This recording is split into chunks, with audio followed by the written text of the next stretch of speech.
बीस में साल भर बिताई देलू खीस में दिल में तो 2025 में साल भर बिताई देलू खीस में दिल में तो 2025 में। अरे क्या कहता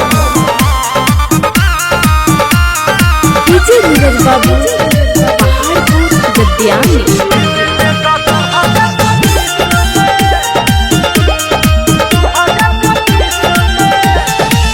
हमारा जैसन दीवाना नहीं पाएबू हो सुना कह देता पानी बाद में बड़ी पछताएबू हो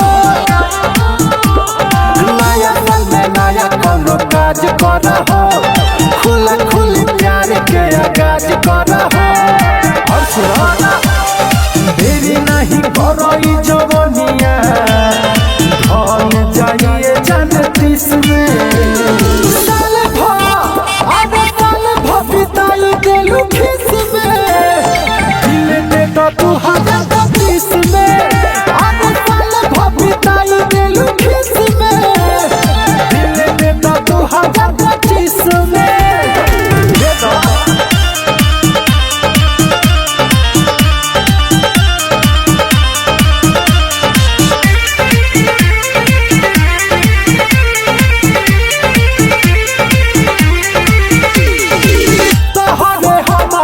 चर्चा हो बाटे जरूरी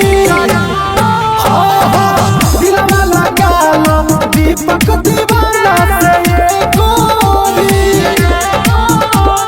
कबो नहीं सुना तू मायूस रहबो हमारा से शादी करके खुश रहबो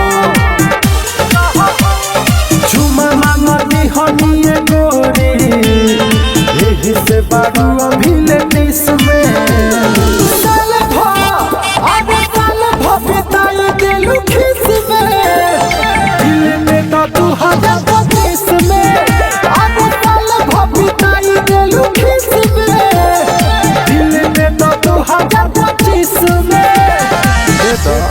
घट गई का।